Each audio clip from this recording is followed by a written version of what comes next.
आणि म्हणून की त्या जे काही विमान कंपनी आहे त्या विमान कंपनीवर सदोष मनुष्यवधाचा गुन्हा त्यांच्यावरती दाखल झाला पाहिजे। आणि हा गुन्हा जर दाखल झाला नाही तर ही काही घटना साधीसुधी नाहीये।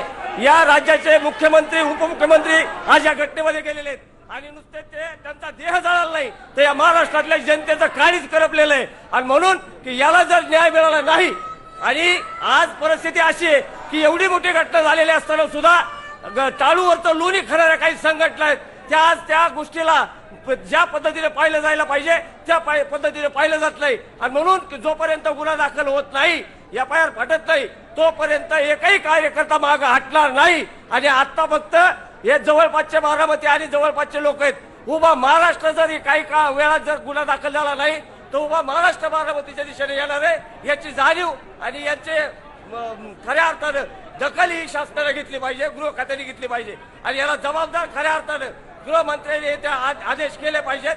कारण गृहमंत्र्यांच्या अखत्यारीत जर हा विषय असेल तर गृहमंत्री गप्प का? म्हणून आमची जी काही शंका आहे त्याचं निरसन आमचं झालं पाहिजे एवढी आमची मागणी आहे। बाबा आता बारामती